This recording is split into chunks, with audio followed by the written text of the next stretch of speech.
तो बच्चों अपन स्टार्ट करते हैं। लास्ट वीडियो में आपने सेकंड लॉ देखा था, फोर्स देखा था। आज अपन को इस वीडियो में स्टार्ट करना चाहिए Newton's third law of motion से। तो what is Newton's third law of motion?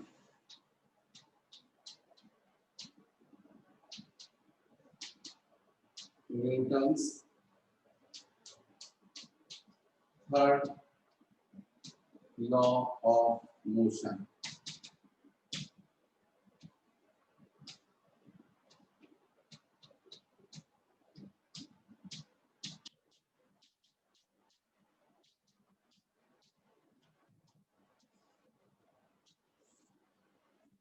This is बच्चों Newton's third law of motion.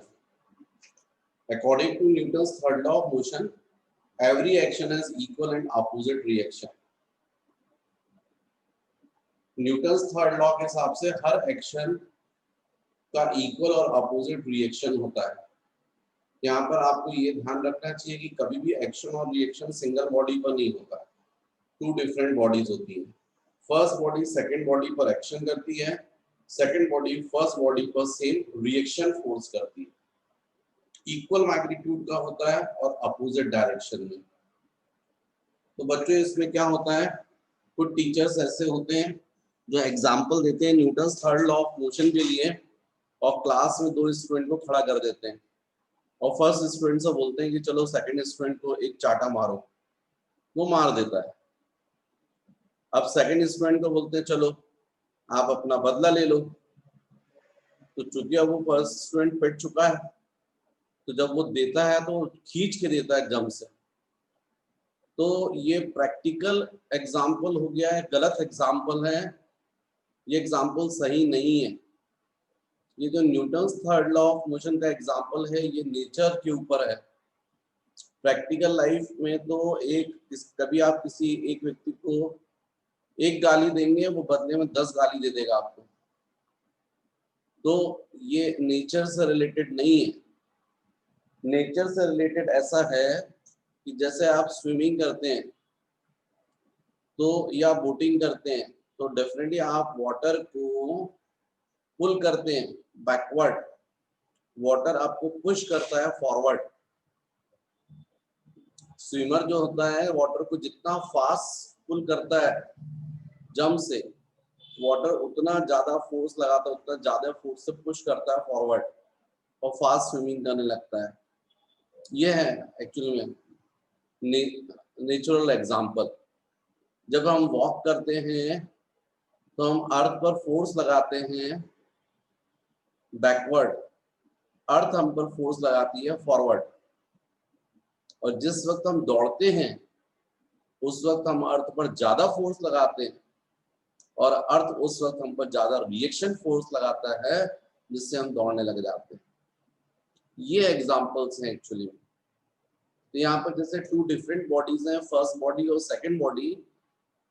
यदि फर्स्ट बॉडी सेकंड पर जितना फोर्स लगाएगी, सेकंड फर्स्ट पर सेम मैग्नीट्यूड का लेकिन अपोजिट डायरेक्शन में उतना ही रिएक्शन फोर्स लगाती है। माइनस का मतलब just in opposite direction. F12 का मतलब है force on first body by second और F21 का मतलब है force on second body by first. This is Newton's third law of motion. इसके ढेरों एग्जांपल्स हैं। जब आप क्वेश्चंस करेंगे तो आपको वो बहुत सारे एग्जांपल्स देखने मिलेंगे। ये होता है बच्चों Newton's third law of motion. इसके बाद एक क्वेश्चन उठता है कि ये तीनों लॉ में से ऐसा कौन सा लॉ है जो बाकी दो लॉ को प्रूव कर देता है। तो इसका करेक्ट आंसर है बच्चों सेकंड लॉ। सेकंड लॉ से हम फर्स्ट लॉ को भी प्रूव कर सकते हैं और थर्ड लॉ को भी। तो नेक्स्ट हेडिंग मेरी वही है, proof of first law, Newton's first law by second law. तो नेक्स्ट प्रूफ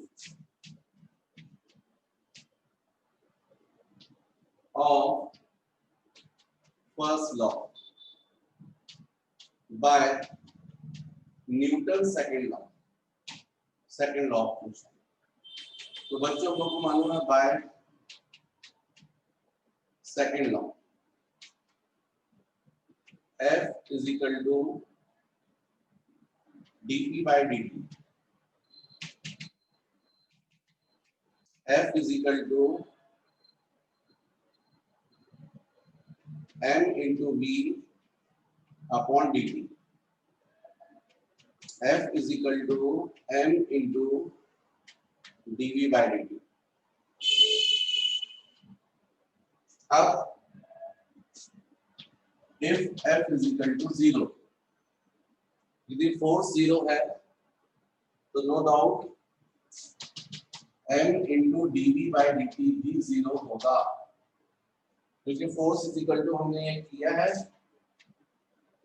तो हम लोग बोल सकते हैं बाय 1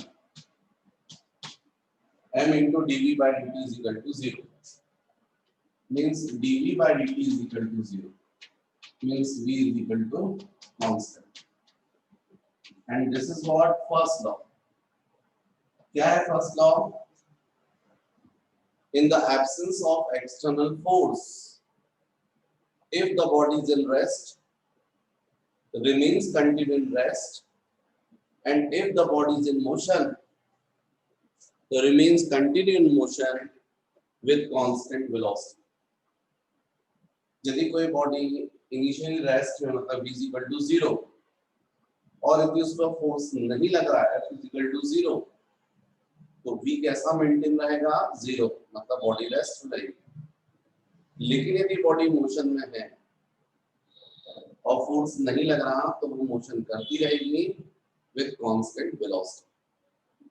अब डेफिनेटली इसके बाद मुझे बताना चाहिए आपको proof of third law by second law, लेकिन वो मैं बाद में बताता हूँ। पहले मुझे बताना चाहिए law of conservation of linear momentum. तो नेक्स्ट है टॉपिक आपका बच्चों law of conservation of linear momentum. Law of conservation of linear momentum. What is law of conservation of linear momentum? According to law of conservation of linear momentum, in the absence of external force, the linear momentum of the body or the system remains conserved. यदि external force ना लगे तो किसी भी body का या किसी भी सिस्टम का जो linear momentum है वो कंजर्व रहता है, मतलब कांस्टेंट रहता है। मतलब if f is equal to 0, then p is equal to constant. This is law of conservation of linear momentum. According to law of conservation of linear momentum, in the absence of external force, the linear momentum of the body or the system remains conserved. अब बच्चों हम इसको proof कर सकते हैं, तो आप देख सकते हैं। तो आपको यदि हम सिंगल पार्टिकल की बात करें और वन पार्टिकल, तो आप ये बात समझ सकते हैं। तो वन पार्टिकल की यदि आप बात करेंगे और उस पर भी मान लीजिए फोर्स आप लगा रहे हैं F, तो अपन को मालूम है F is equal to dp by dt। ये होता है if F is equal to 0, यदि फोर्स 0 रहेगा तो force is equal to dp by dt। तो फोर्स ही 0 है, मतलब dp by dt भी 0 रहेगा, और इसलिए p भी कैसा रहेगा? कांस्टेंट। मतलब फोर्स की एब्सेंस में किसी भी बॉडी का लीनियर मोमेंटम कैसा रहता है? कांस्टेंट। यदि यही बात आप करते हो n पार्टिकल्स के लिए और n पार्टिकल सिस्टम। सिस्टम जो बनता है वो कई पार्टिकल से फॉर्म होता है। जब 2 या 2 से ज्यादा पार्टिकल्स होते हैं तो उसको बच्चों हम लोग बोलते हैं system. When two or more than 2 particles are present, then this is called system. तो यदि हम n पार्टिकल सिस्टम के लिए चाहें तो इसको भी प्रूव कर सकते हैं।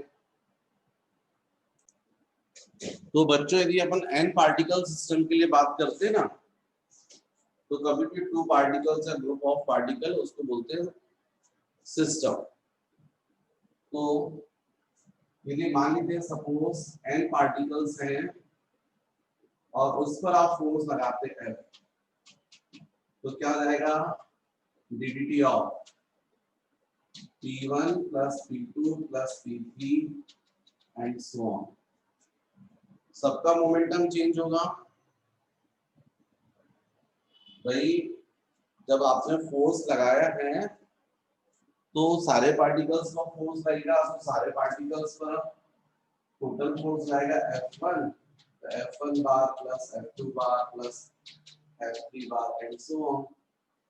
अब F ये कितना होगा, तो ये जाएगा ddt ऑफ P1, ये कितना होगा ddt ऑफ P2, ये कितना होगा ddt of P3 and so on. मतलब F is equal to ddt of P1 plus P2 plus P3 and so on. Differentiation में तो हम ऐसे ही करते हैं ना, ddx F1 plus F2 plus F3 is equal to ddx of F1 plus ddx of F2 plus ddx of F3। Separate separate functions का differentiation. अब जब ये मिल गया है तो if F is equal to 0, यदि सिस्टम पर फोर्स ना लग रहा हो तो ये भी 0 हो जाएगा, ddt of P1 plus P2 plus P3 is equal to of 0। आप सब बच्चों को पता है किसका डिफरेंशिएशन 0 होता है, कांस्टेंट का। इसका मतलब है P1 plus P2 plus P3 is equal to of constant.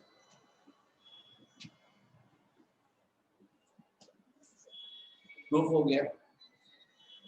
तो बच्चों मैं थोड़ा साइड में हट जाता हूँ, आप लोग जो है इसको कॉपी। नेक्स्ट बच्चों हमको प्रूफ करना है proof of Newton's third law by law of conservation of linear momentum.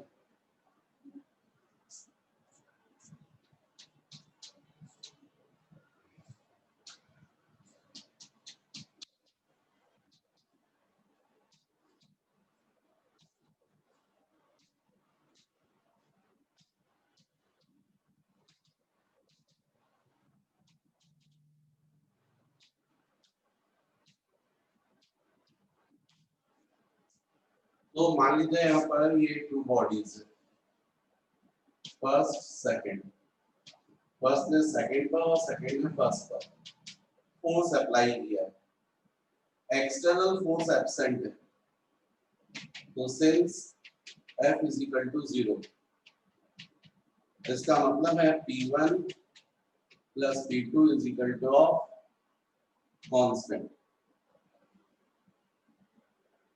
Bye law of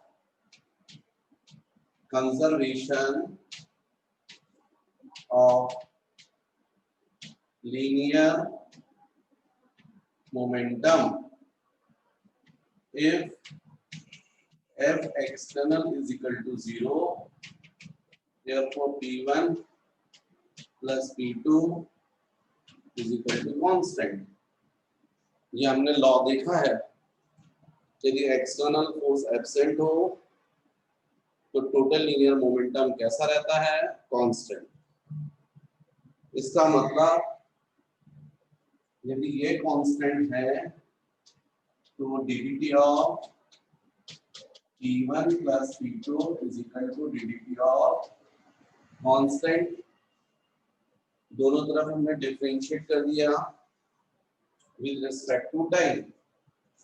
left hand side पर हो जाएगा ddt of P1 plus ddt of P2 is equal to of 0। Constant का differentiation 0 होता है।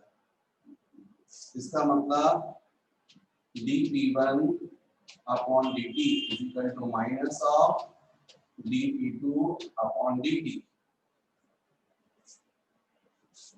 What is dP1 upon dt? Rate of change of linear momentum of first body। What is dP2 upon dt? Rate of change of linear momentum of second body। और हमेशा rate of change of linear momentum किसके equal होता है? Equal to force. लेकिन हमको तो clear दिख रहा है, हमने पहली कंडीशन में सोचा कि एक्सटर्नल फोर्स तो नहीं लग रहा। जब एक्सटर्नल फोर्स नहीं लग रहा है उसके बावजूद यदि फर्स्ट बॉडी का मोमेंटम चेंज हो रहा है तो भी फर्स्ट बॉडी पर इसका मतलब फोर्स तो लग रहा है। तो डेफिनेटली कौन फोर्स लगा रहा होगा इस पर? Second body. तो हम इसका मतलब है dP1 upon dt is equal to होना चाहिए force on first body by second, और dP2 upon dt is equal to होना चाहिए force on second body by first. यहाँ पर जब सब्स्टिट्यूट करेंगे तो F12 is equal to minus of F21। ये प्रूफ हो गया बच्चों Newton's third law of motion, every action is equal and opposite reaction। इसके बाद नेक्स्ट टॉपिक मुझे डिस्कस करना चाहिए recoil velocity of gun. Recoil velocity of gun, recoil velocity का मतलब रिटर्न वेलोसिटी। तो बच्चों जो रिवॉल्वर है यदि उससे आप बुलेट फायर करते हैं, मान लीजिए बुलेट का मास m है और फायरिंग के बाद वेलोसिटी u है, गन या रिवॉल्वर इसका मास m और इसकी return velocity recoil velocity v। तो यदि मैं आपसे क्वेश्चन करूं इनिशियल मोमेंटम कितना होगा before firing? Total linear momentum before firing P1 is equal to, तो या इनिशियल मान लीजिए इनिशियल, तो आप पढ़ेंगे P1 plus P2 linear momentum of bullet plus linear momentum of gun. लेकिन इनिशियल जो होगा तो जो बुलेट थी उसकी भी वेलोसिटी जीरो थी, फायरिंग से पहले तो जीरो थी, और गन की भी जीरो थी। जब वेलोसिटी जीरो होगी तो लीनियर मोमेंटम भी जीरो होगा, मास इनटू वेलोसिटी होता है। इसका मतलब इनिशियल मोमेंटम होना चाहिए Pi zero.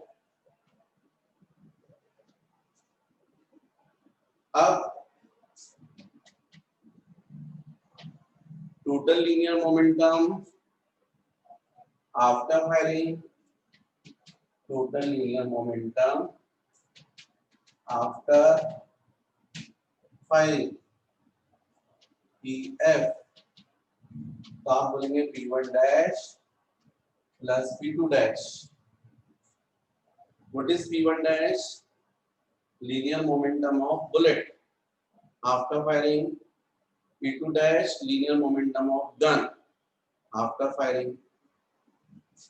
Pf is equal to कितना होगा linear momentum bullet का? m into u, और गन का m into v।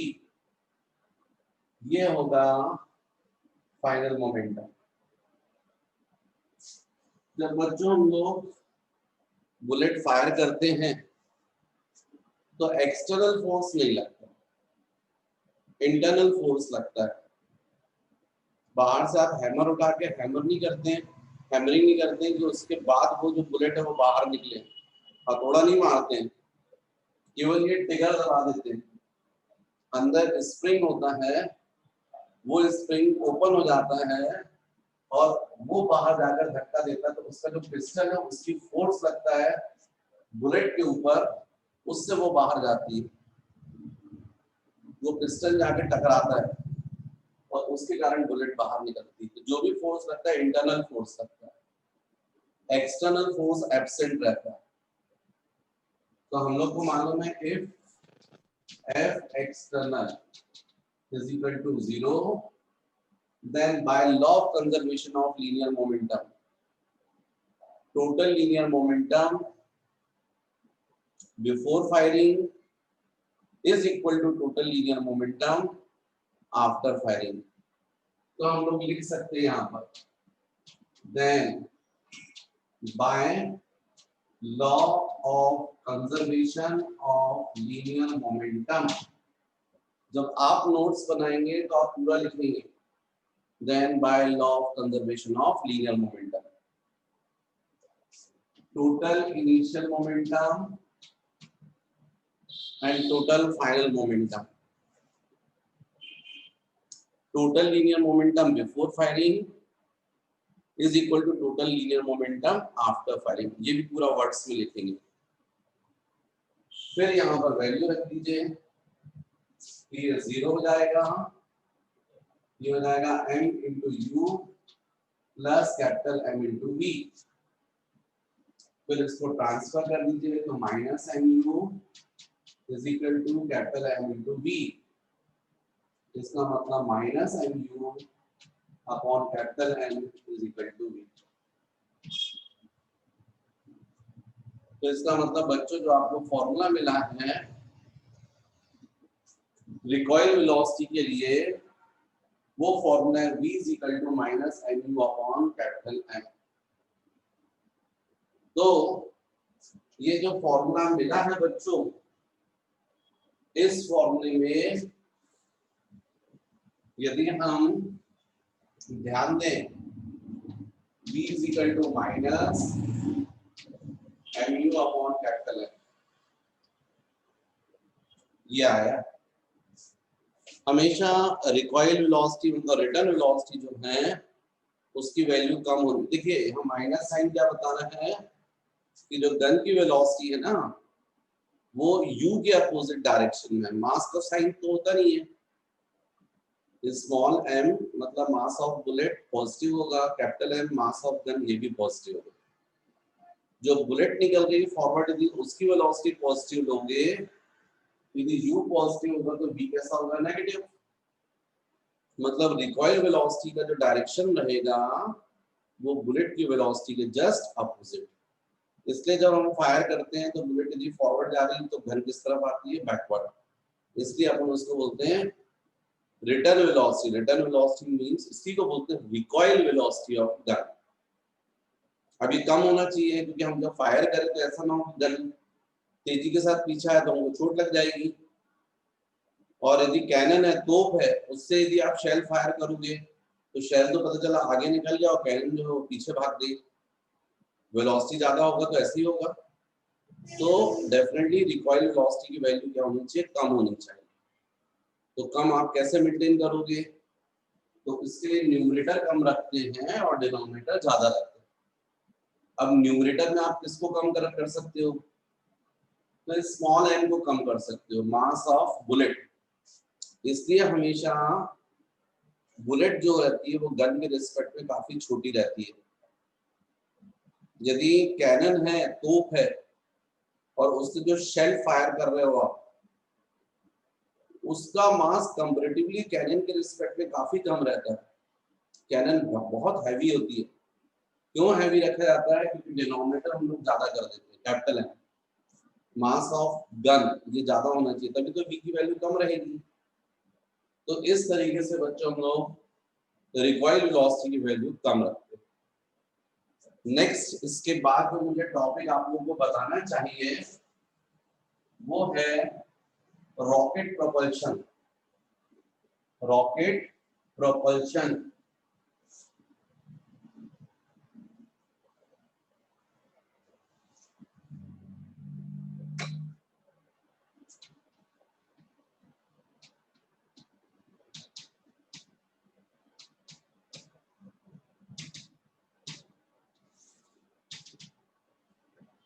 ये जो हम रॉकेट को लॉन्च करते हैं, जो सैटेलाइट जाने के लिए यूज होता है, चाहे उसकी बात करें चाहे दिवाली में जो रॉकेट आप करते हो, वो एक ही बात है, दोनों के कॉन्सेप्ट सेम है। तो हम रॉकेट प्रोपल्शन में फाइंड करना चाहते हैं रॉकेट का एक्सेलरेशन और रॉकेट पे लगने वाला फोर्स, उसको हम बोलते हैं थ्रस्ट। तो बच्चों मान लीजिए जो रॉकेट है, उस रॉकेट का इनिशियल मास m0 है। ये क्या है? Initial mass of rocket plus fuel. Rocket के अंदर फ्यूल भी भरा होगा, तो इनिशियल मास। और फिर जब आप रॉकेट में यहाँ फायर कर लेते हैं, आग लगा देते हैं, तो फ्यूल बर्न होकर बाहर निकलता है। वो फ्यूल मान लीजिए u वेलोसिटी से बाहर निकल रहा है। कितनी वेलोसिटी से? u। तो what is u? Velocity of gas, exhaust gas.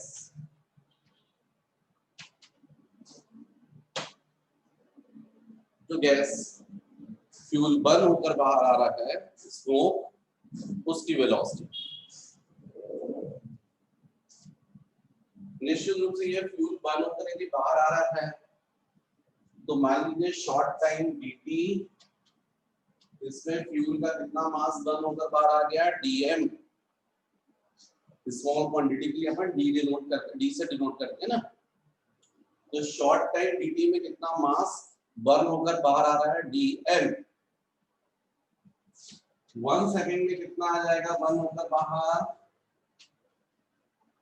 dm by dt। ये 1 सेकेंड जो है उसको अपन बोलते हैं रेट। तो this is called rate of mass of exhaust gases. Rate of mass of exhaust gases मतलब पर सेकेंड जितना फ्यूल बर्न होकर बाहर आ रहा है। तो इसका मतलब dm by dt is equal to rate of mass of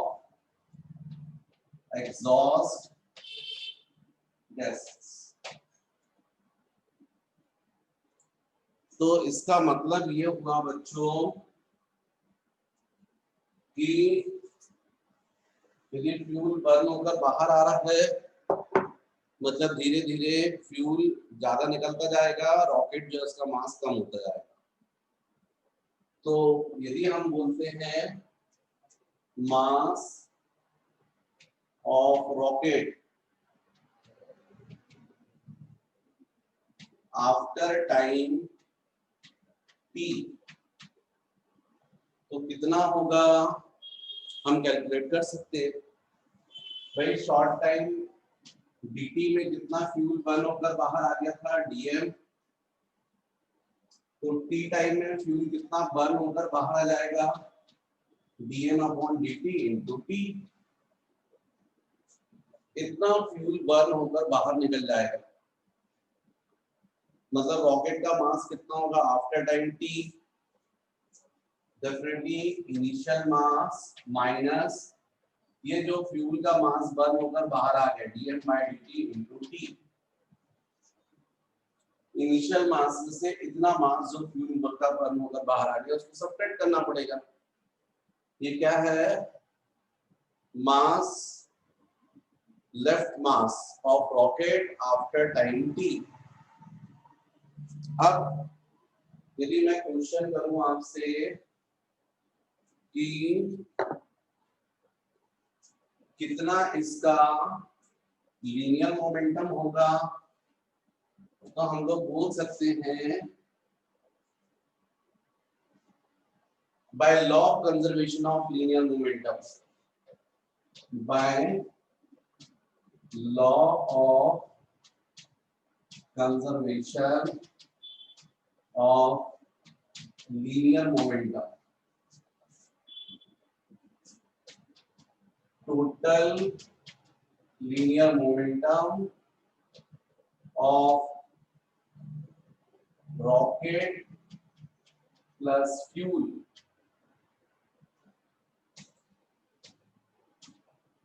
before firing,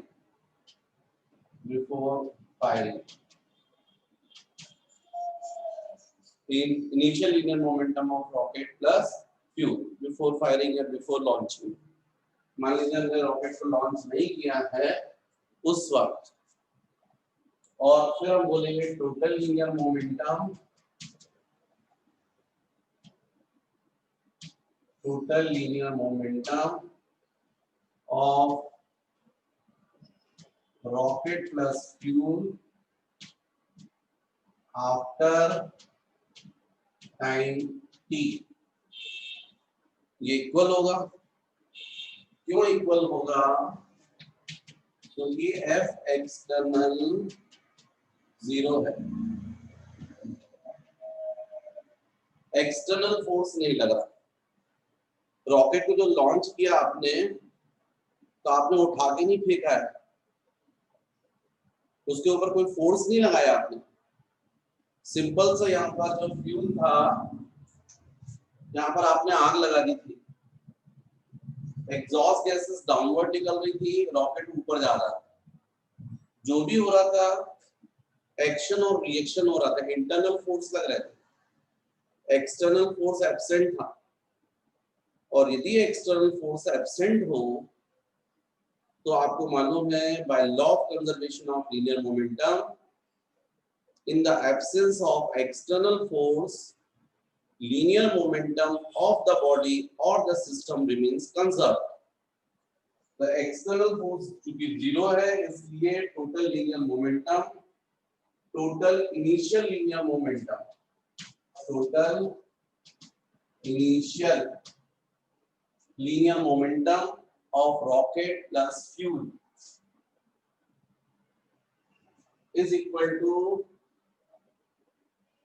total final linear momentum of rocket plus fuel after time t। तो इनिशियली तो रॉकेट रखा हुआ था और गैस भी बर्न होकर नहीं निकल रही थी, दोनों की वेलोसिटी 0 थी, तो लीनियर मोमेंटम भी 0 होगा, तो इसलिए ये 0 आ जाएगा। अब total final linear momentum of rocket plus fuel after time t, तो हमको मालूम है बच्चों, टी टाइम के बाद रॉकेट का मास कितना हो चुका है? m0 minus dm/dt into t। This is what mass of rocket. और मान लीजिए कितनी वेलोसिटी में चेंज हुआ उसका? dv, तो into dv प्लस फ्यूल का, तो टी टाइम के बाद कितना फ्यूल बर्न होकर बाहर आ रहा है? डीएम। कितनी वेलोसिटी से? u वेलोसिटी से इनटू u। ये हो गया linear momentum of rocket after time t, और ये हो गया linear momentum of fuel, exhaust gases जो बर्न होकर बाहर निकल गए। यदि हम ट्रांसफर करें इसको, तो minus m0 minus dm/dt into t into del v को मैं dv कर सकता हूँ, dv लिख देता हूँ, dv change in velocity of rocket. ये हो जाएगा dm इंटू ऑफ u। इसमें माइनस साइन को -1 से दोनों तरफ मल्टीप्लाई कर दीजिए, प्लस हो जाएगा और ये माइनस जाएगा, और ये dm m0 minus dm/dt into t को हम क्रॉस मल्टीप्लाई कर सकते हैं। तो इस तरीके से रहेगा dv is equal to minus sign यहाँ शिफ्ट हो गया तो minus dm into u upon ये जाएगा m0 minus dm upon dt into t। अब आप चाहें तो दोनों साइड को डिवाइड कर दीजिए dt से, टाइम से। तो यदि आप टाइम से डिवाइड करेंगे तो ये जाएगा dv by dt is equal to minus dm upon dt into u divided by m0 minus dm upon dt into t। ये बच्चों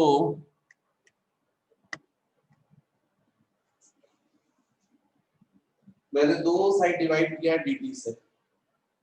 ये लिखा हुआ है dv बाई dt मतलब rate of change of velocity of rocket, इसको बोलेंगे acceleration.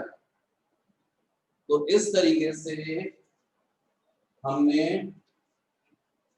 Rocket के एक्सेलरेशन का formula E is equal to निकाला। dv बाई dt जगह हम लोग a लिख सकते हैं minus dm by dt into u divided by m0 minus dm upon dt into t।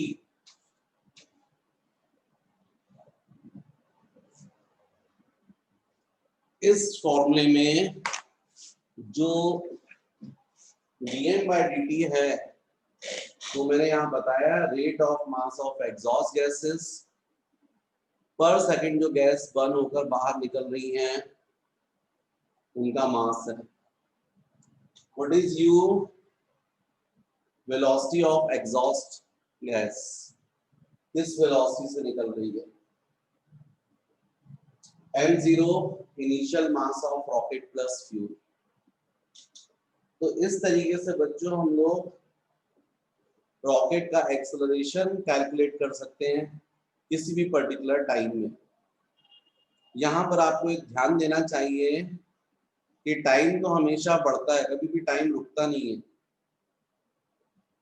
थोड़ी देर पहले यदि 4 बजा था तो थोड़ी देर बाद 4:15 हो जाएगा, 4:15, फिर 4:16, फिर 4:30, टाइम बढ़ता जाता है। तो चूंकि टाइम इंक्रीज होता है, ये टी की वैल्यू यदि इंक्रीज होगी तो ये डेफिनेटली प्रोडक्ट भी बढ़ जाएगा, dm by dt into t की वैल्यू बढ़ जाएगी।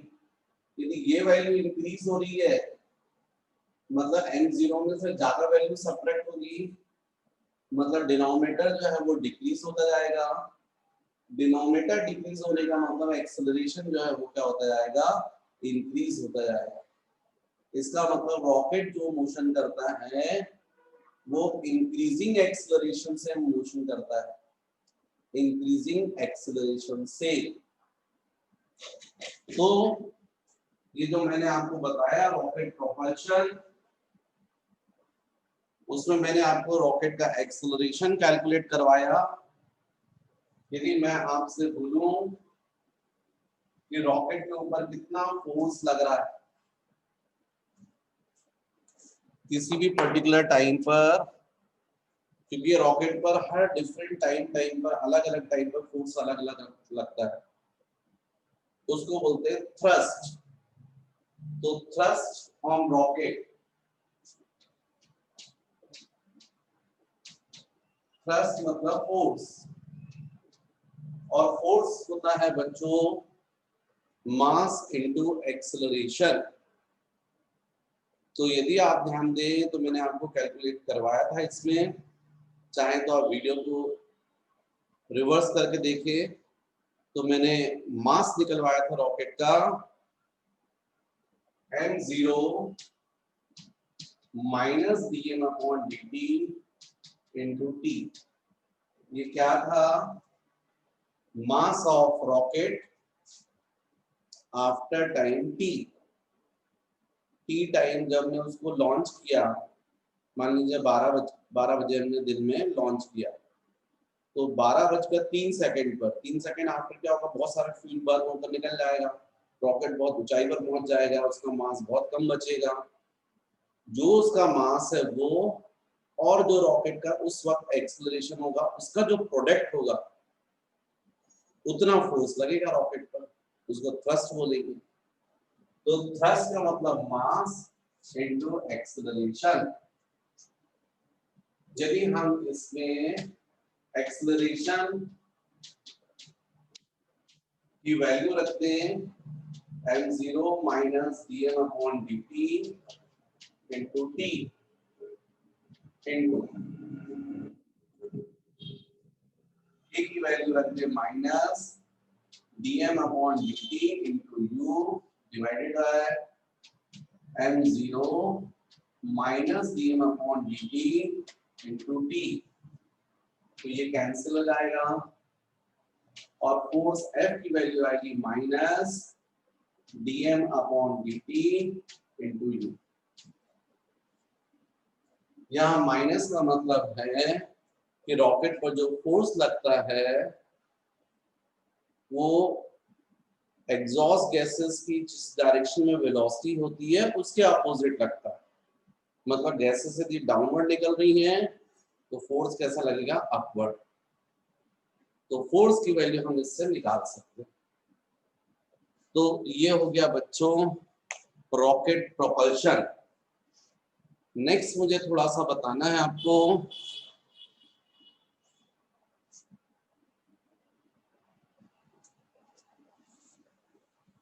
नेक्स्ट टॉपिक जो मुझे आपसे डिस्कस करना है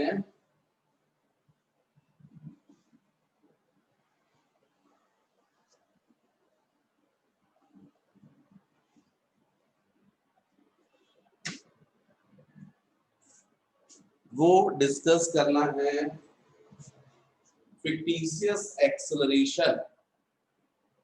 इसको बच्चों सूडो एक्सेलरेशन भी बोलते हैं। ये एक्सेलरेशन जो होता है जिस डायरेक्शन में बॉडी मूव करती है उसके अपोजिट डायरेक्शन में ऑटोमेटिक बाय नेचर प्रोड्यूस हो जाता है। इसको बोलते हैं फिक्टिशियस एक्सेलरेशन। और इस एक्सेलरेशन की वैल्यू जितने एक्सेलरेशन से बॉडी मूव करती है उसके इक्वल होता है, लेकिन अपोजिट डायरेक्शन में। Thus, the acceleration produces in the body in the opposite direction of motion of a body is called fictitious acceleration or pseudo acceleration. Its magnitude is always equal to acceleration of a body. फिर next होता है बच्चों pseudo force और fictitious force। तो force मतलब तो मास into acceleration होता है, इसलिए pseudo force is equal to mass into fictitious acceleration। pseudo force is equal to होता है mass into fictitious acceleration। अब fictitious acceleration की वैल्यू किसके इक्वल होती है, equal to acceleration of a body. तो fictitious फोर्स की वैल्यू भी कितनी होगी, मास इनटू एक्सेलरेशन। पर fictitious फोर्स का डायरेक्शन भी बॉडी के मोशन के अपोजिट डायरेक्शन में होता है। तो ये क्या मैं बता रहा हूं, एक एग्जांपल से मैं समझा सकता हूं। उसको बोलते हैं बच्चों apparent weight of body in lift। apparent weight of a body in lift। apparent weight का मतलब जो वेट आप फील करेंगे, जो आप महसूस करेंगे उसको बोलते हैं apparent weight। अब आप वेट फील करते हैं तो देखिए कैसे, मान लीजिए सपोज फर्स्ट केस है जिसमें लिफ्ट है और आप लिफ्ट के अंदर हैं और ये लिफ्ट जो है वो एक्सेलरेट हो रही है upward. First case, apparent weight of a body in a lift when the lift ascending with acceleration a। तो बच्चों इस केस में ये जो व्यक्ति है इसका वेट, रियल वेट डाउनवर्ड होगा और लिफ्ट के मोशन के अपोजिट डायरेक्शन में फिक्टिशियस फोर्स, सूडो फोर्स भी प्रोड्यूस हो जाएगा और इसकी वैल्यू होगी इस बॉडी का मास और एक्सेलरेशन ऑफ लिफ्ट। तो अब फिक्टिशियस फोर्स हो जाएगा m इंटू ए। ये दोनों डाउनवर्ड हैं, इसलिए इस व्यक्ति का जो एपरेंट वेट होगा वो जाएगा mg प्लस ma। यहाँ m कॉमन निकाल ले तो g plus a। What is w? This is apparent wait, जो वेट वो व्यक्ति फील करेगा।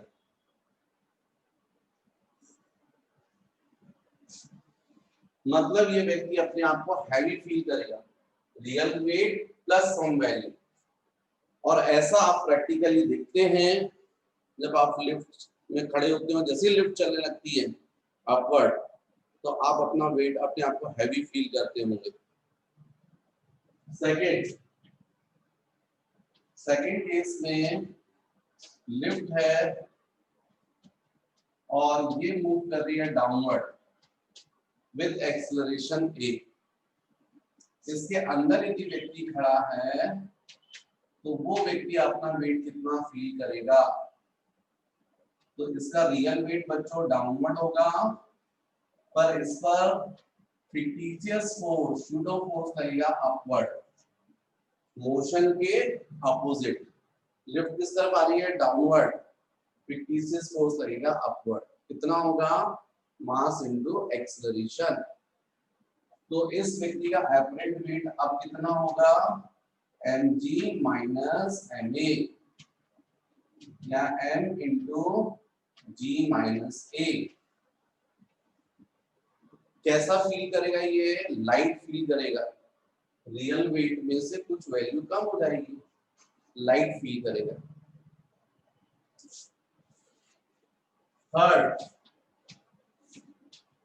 यदि यही लिफ्ट है, यदि ये मोशन कर रही है अपवर्ड या डाउनवर्ड विथ कांस्टेंट वेलोसिटी, या तो ऊपर जा रही है या नीचे जा रही है, लेकिन वेलोसिटी कैसी है? कांस्टेंट। तो वेलोसिटी कांस्टेंट का मतलब एक्सेलरेशन कितना हुआ? 0। तो ये व्यक्ति अपना वेट कितना फील करेगा? तो इसका रियल वेट mg है, वही लगेगा, फिक्टिशियस फोर्स नहीं लगेगा। क्यों नहीं लगेगा फिक्टिशियस फोर्स? क्योंकि एक्सेलरेशन नहीं है। तो इस व्यक्ति का एपरेंट वेट होगा is equal to real weight. इसलिए बच्चों जो लिफ्ट होती है बिल्डिंग्स में, मल्टी स्टोरी बिल्डिंग्स में जब चलती है तो स्टार्टिंग में चूंकि रेस्ट से स्टार्ट करती है तो शुरू में तो एक्सेलरेशन होता है, क्योंकि जीरो से कुछ तो वेलोसिटी आएगी, लेकिन फिर उसके बाद जब वो चलना स्टार्ट की जाती करती हैं तो उनको कांस्टेंट वेलोसिटी से चलाया जाता है ताकि पूरी जर्नी में उस व्यक्ति को अनईजी ना लगे, अपने आप को हैवी या लाइट फील ना करे। लेकिन स्टार्टिंग में लगेगा, ऐसे जब रुकती है लिफ्ट तब भी डिफरेंट फील करेगा वो, लेकिन जब चलती रहेगी तब तक उसको डिफरेंट फील नहीं होता, क्योंकि लिफ्ट को चलाया जाता है कांस्टेंट वेलोसिटी से। फोर्थ केस, इसमें लिफ्ट जो है उसकी केबल यदि टूट गई है और ये फ्री फॉल कर रही है, तो इसमें जो व्यक्ति खड़ा है वो अपना कितना वेट फील करेगा? तो फ्रीली फॉल कर रही है मतलब acceleration a is equal to कितना हो गया? g। अब इसका रियल वेट किस तरफ है? डाउनवर्ड, mg, और फिक्टिशियस फोर्स किस तरफ होगा? Upward, m into a। लेकिन ए की वैल्यू किसके इक्वल है, जी के, इसलिए एम जी। तो एपरेंट वेट हो जाएगा W is equal to mg minus mg, means W is equal to 0। मतलब ये वेटलेस फील करेगा, लाइट फील करेगा, एकदम हल्का। तो बच्चों ये आपको मुझे बताना चाहिए था, apparent weight of a body in A lift. मैं साइड में हट गया हूँ, आप वीडियो को पॉज करके नोट्स यदि बनाना चाहते हैं बना सकते हैं। फर्स्ट केस जो है इसमें when lift ascending with acceleration a, second case when lift descending with acceleration a, third case when lift ascending or descending with constant velocity, and fourth case apparent weight of a body when lift freely fall। अब एक last heading है बच्चों जिसको हम लोग बोलते हैं लामीस theorem.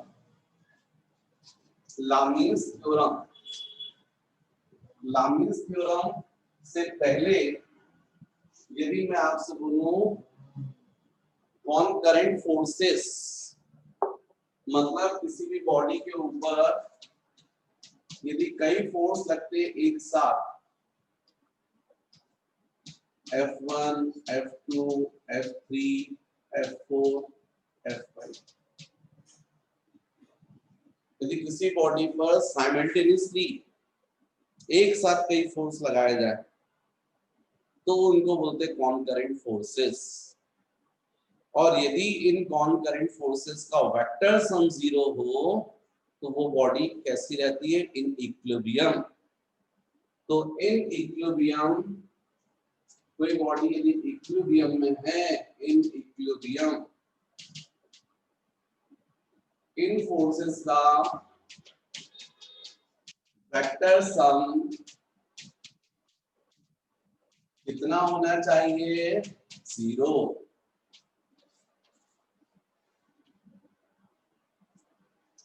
तो कभी भी कोई बॉडी इक्विलिब्रियम में है, इसका मतलब उस बॉडी के ऊपर जितने फोर्स वर्क कर रहे हैं उन सारे फोर्सेस का वेक्टर सम कितना होता है, 0।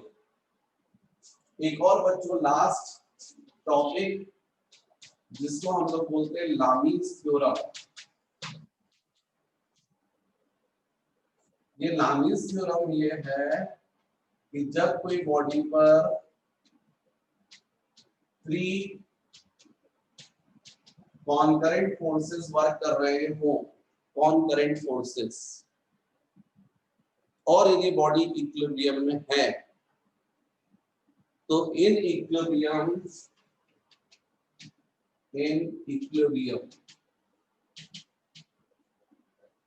ये जो फोर्स है F1 और F2 और F3 के बीच का एंगल, सपोज ये एंगल θ1, मतलब F1 के अपोजिट θ1, F2 के अपोजिट जो फोर्स है वो θ2 और F3 के अपोजिट फोर्स है वो θ3। तो by Lami's theorem F1 upon sin θ1 is equal to F2 upon sin θ2 is equal to होता है F3 अपॉन sin θ3। यदि कोई बॉडी बैलेंस कंडीशन पर है तो F1 upon sin θ1 is equal to F2 upon sin θ2 is equal to होता है F3 upon sin θ3। तो बच्चों मुझे लगता है आपके 11th सिलेबस में जितना actually Newton laws of motion होना चाहिए वो मैंने कंप्लीट करवा दिया है। अब मुझे एक्चुअली में केवल आपको इससे रिलेटेड फ्रिक्शन और करवाना, तो ये कंप्लीट हो जाएगा। ठीक है, तो वो अपन आगे देखते हैं।